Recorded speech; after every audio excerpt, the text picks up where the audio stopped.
It's Cedar from EngagedLeadership.com. This is our free weekly webinar that we do.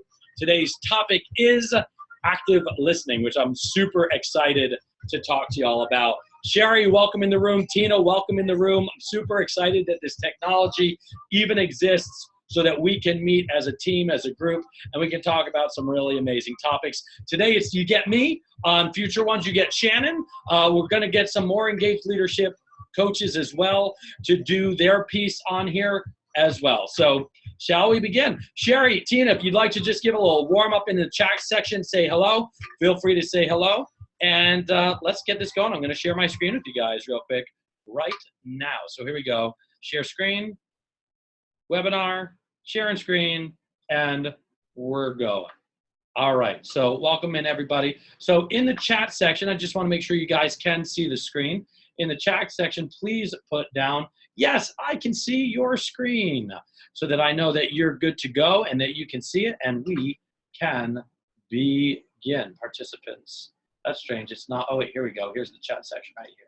All right, now we got the chats in. Excellent, Sherry. Thank you, Tina. Welcome on in.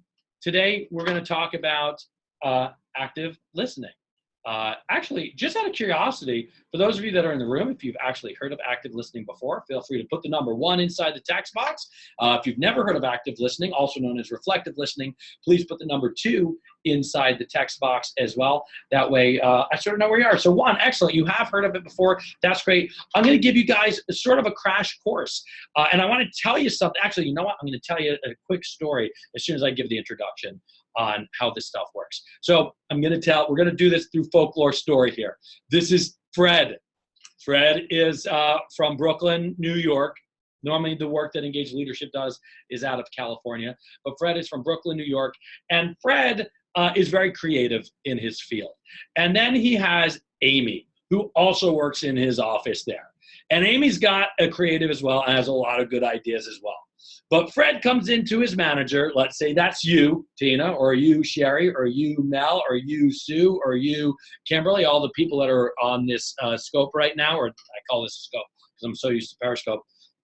So for all of you that are in this right now, Fred goes to the manager, goes to you as the manager and goes, hey, during our meetings, as long as Amy is there, I do not like that she asserts herself. I do not like that she gives so much input. She holds up the meetings. I do not like it. I am not coming to any more meetings unless Amy is there. And if for some reason you've ever been in a scenario like this, please put the word me inside the text box right now, inside the chat right now to indicate, you know what, actually, as a matter of fact, I have been in there. Hey, welcome in JC, MB, and SM all coming into the room right now. This is fantastic. I'm going to start over with the folklore just so you guys are caught up to speed with us. Here we go. This is Fred. He's from Brooklyn. He's a creative guy. This is his coworker, Amy. Recently came to his manager, you know, and the manager happens to just be you and says, I will not go to any more meetings with Amy. Every time I'm in there, she always asserts herself, and my opinion doesn't matter.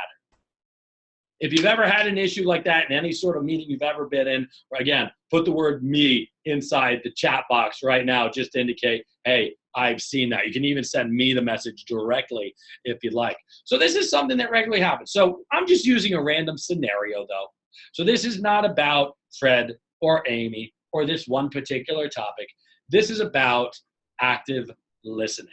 Because as a manager, and I'm saying this to Facebook, we're also doing this on Facebook Live as well right now. As a manager or a leader, I sort of want to say internally, like, what's your problem? Get over it and figure it out yourself, right? Now, that's what we might want to say, and that's what we might want to be thinking, and we might be over the antics between Fred and Amy. But you know what? Active listening does several things. Well, it does 2 main things. 1, it lets the other person know that you care. So if you're in a conference room, this works, or if you're one-on-one, this works, or if you're one-on-one with your Facebook friend, this works as well. It's called active listening to demonstrate that you are indeed actively listening. And President Roosevelt, I think it was Theodore Roosevelt, said, you know, people don't care how much you know until they know how much you care. And I'm from that stance. I, you know, as an emotional person myself in business, I want to make sure the other person knows what I'm feeling and thinking, and I want to make sure that I know and I'm thinking what the other person happens to say as well. So, all right, continuing on, I'm going to go through the facts, the steps. There are 5 steps that I believe are to active listening. Okay, so here are the facts, and if on Facebook we want to share it on the screen, it's summarized with facts, it's reflecting emotion, it's harvesting facts, it's stating perspectives, and offer resolutions. So I'm going to go through a full 4-hour course, it's actually like a 4-day course, in about 7 minutes, starting right now. So number 1, starting facts. And actually, hold on, before I even go into the actual scenario itself.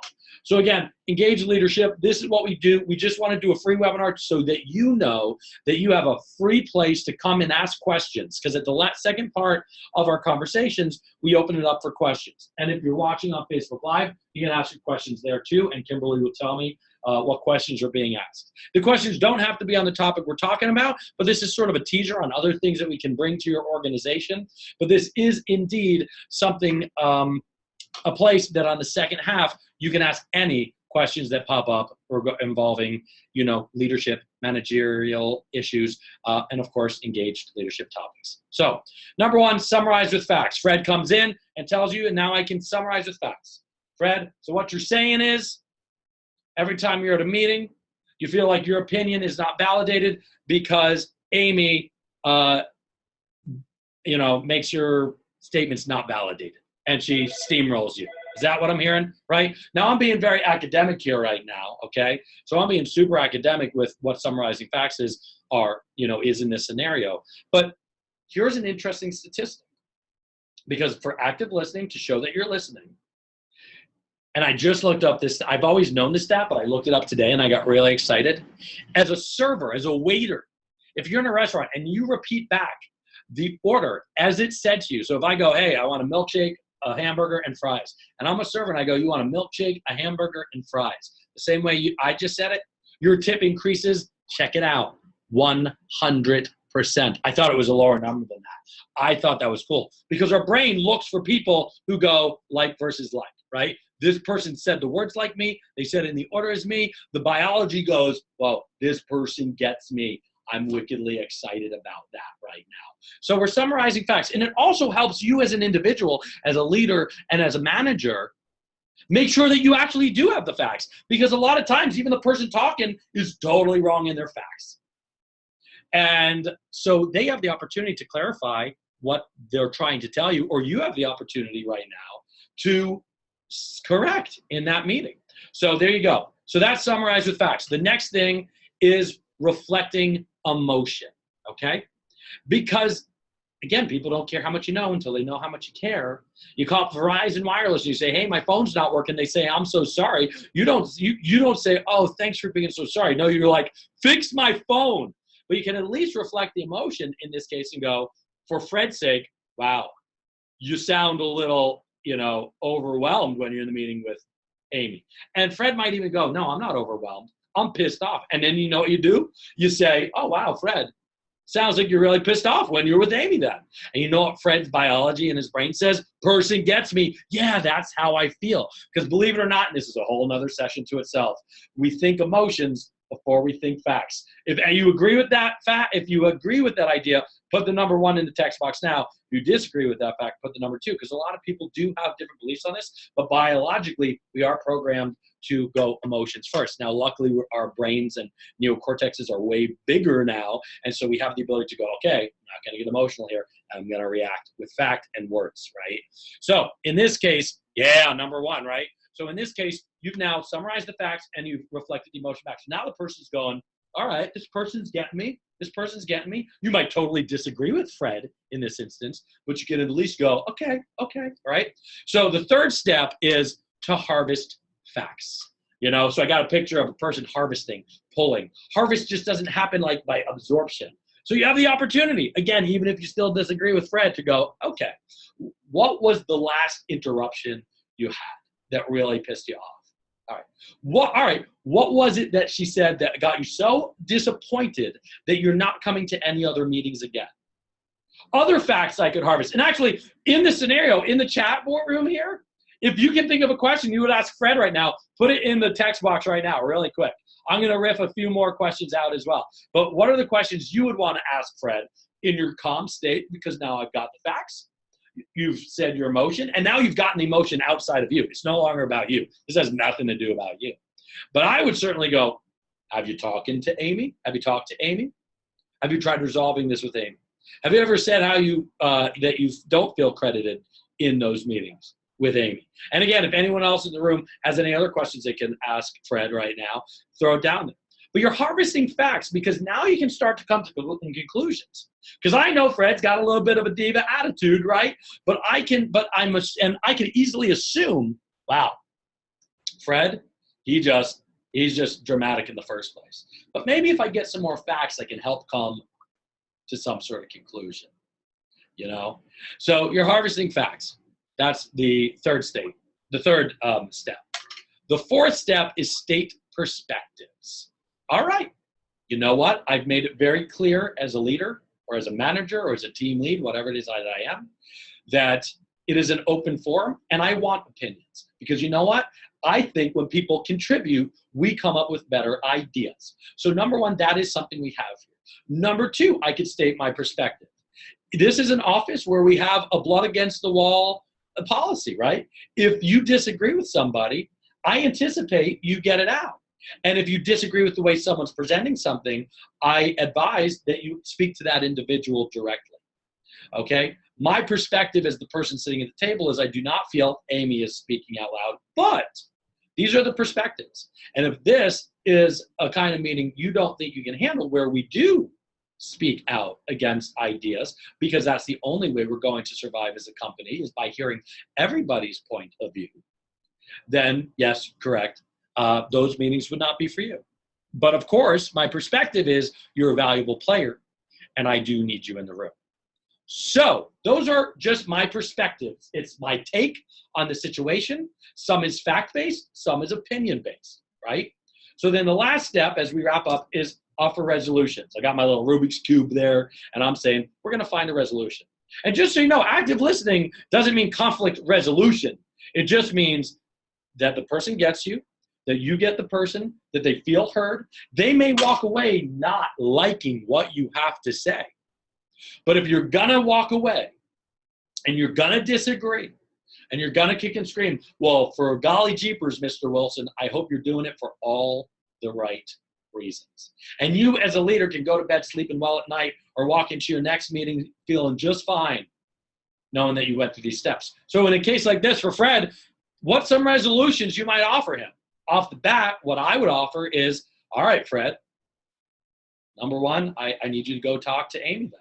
And I need to I need you to tell her, here's what's going on. Number two, a resolution that I'm willing to do, because I will admit, you know, both you and Amy have great ideas and they're often in conflict with one another. What I am going to do at the meeting is I will personally be more present to see if there is any negativity put towards another person that's not fact-based, that I will raise my awareness to that as well. But for the most part, I do expect there to be disagreements. And those are resolutions. Now, maybe for you, you're sitting there listening to this going, yeah, I disagree with this. That's fine. Maybe you disagree with the way that I'm stating my perspectives and the resolutions that I'm giving here. But let's take a look at these steps again.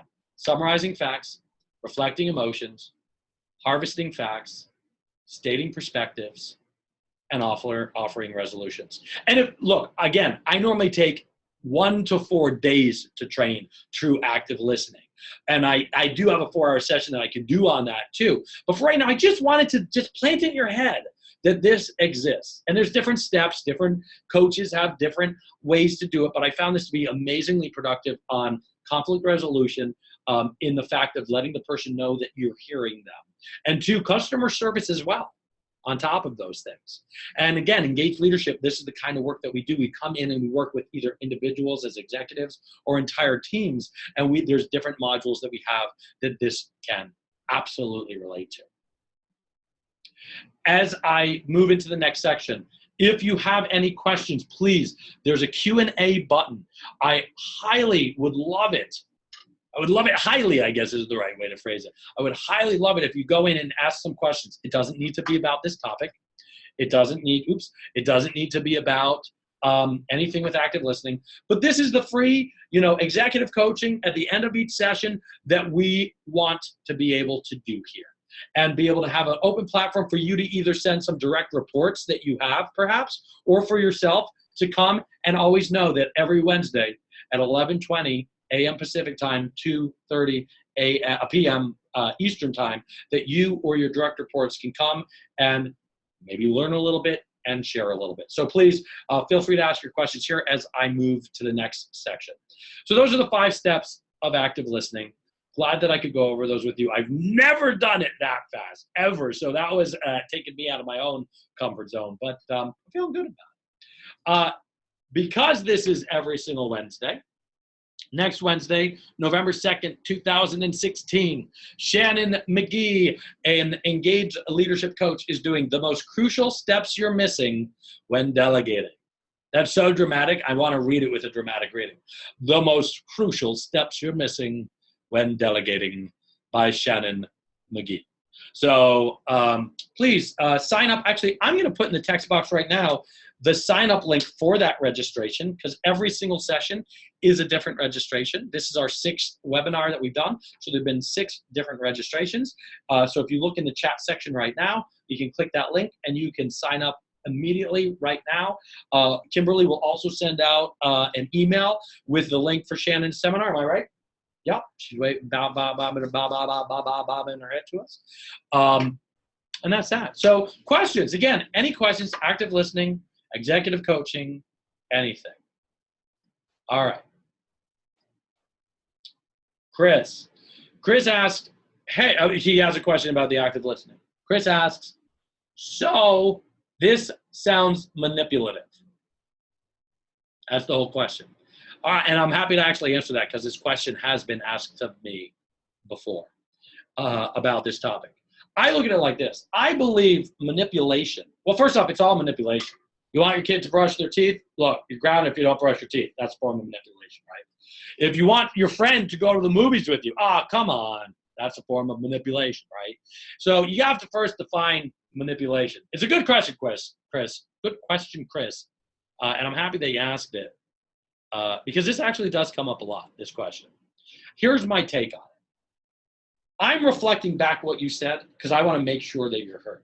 And I'm reflecting your emotion because I want to make sure that what I'm saying, that what you're saying, I'm able to understand the way you're feeling here. Especially if, like Sherry just agreed before, we think as biological humans, we think emotions first. So this is an instance where I'm trying to connect with you. And if you look at my true desire to connect with you as an individual as manipulative, then that's the way that you see the scenario. I personally look at it as a way to understand another person. And I have a team here that is even trained on active listening, and we use it on each other, knowing that we're using it on each other, purely as a way to make sure that we're having full dialogue and not being stubborn, taking our own point of view. So thank you so much for asking that question. I don't know if I'm answering it, Chris. What in particular feels manipulative to Chris? All right, great. Chris, hey, I can assume what he's saying because a lot of people have asked me this question. So Chris, whether you put it in the Q&A section or you put it in the chat section here just to me, feel free to put it down. And of course, if there's any other questions while we still have this time going on, feel free to add it in, add your question to the Q&A section right now. But Shannon, thanks for asking the question. Shannon, by the way, is the coach for, again, tomorrow's session. There she is. It's a beautiful headshot. Nobody has looked as wonderful on a gray background as Shannon McGee. The most crucial steps you're missing when delegating. Chris wrote the question. He wrote an answer in the question. I feel it's manipulative because it's not natural to myself. Yeah, you know what? Guess what? I'm pushing you out of your comfort zone. I'm asking you to speak a foreign language. I'm asking you to speak empathy. Now, I'm not saying you're not an empathetic person, Chris. But what I'm asking you to do, they don't really teach this in elementary school, do they? When you're sitting at your dinner table, mom and dad don't go, please reflect your mother's emotion, Michael. you know? So I agree. It feels it is manipulative to you as the giver, right? Is it okay that I comment here many times? Absolutely. Keep commenting. So Chris, you're right. I'm asking you to manipulate the way that you've been communicating for 10, 20, 30, 40, 50, 60, 70 years, however old you are. So that's my thoughts over there on the manipulation. And you're right. I'm asking you to speak a different language. And so it's going to feel uncomfortable for you, and you're manipulating the way that you communicate. And again, we're not trying to get somebody to do something. We're actually trying to get somebody to feel heard, participate in the conversation, feel like they have a say. Now, again, at the end of the day, people may not agree with your decisions, but as long as they walk away from the table disagreeing with the right things. Shannon writes, many times people may feel it's manipulative because they view the process as enticing, but as enticing someone to share their position and then saying, but, and then assert their own opinion. And works when you hear others and then say, yes, and. Shannon, I want to make sure that I'm understanding it. You're saying that others find it manipulative because, you go through the step and then you totally discard the other person's thoughts. Am I right on that? Am I hearing you right on that? Am I summarizing it correctly? Yeah. Yeah, and that means as a leader, you've got to be open to the other person's stance, because you know what? The other person, and I'm saying this to Facebook too, this is how serious this is, the other person might be right. And I'm asking you as a leader, are you willing to accept the fact by listening to another person, you might not have the best solution? All right, everybody. My name is Michael Ian Cedar from EngagedLeadership.com. I'm going to make sure that I have a very dramatic ending here with some music going on. I would set off fireworks, but I do not have a fire license. So here we go. I'm going to send everyone off with a little bit of music here. Again, Michael Ian Cedar, EngagedLeadership.com. Thank you, everyone, for coming in. Feel free to put in the chat room a goodbye, a hello, a shalom, a bonjour, or just one thing that you got from today's session even. Is there anything that you got out of today? Thanks so much, everybody, for coming in. Michael Ian Cedar, if you have more questions, please you can email them to info. I had to think about it. This is a hard email address. info@engagedleadership.com. Again, that's info@engagedleadership.com. See you next Wednesday with Shannon as our host. Bye, everybody. Dance off.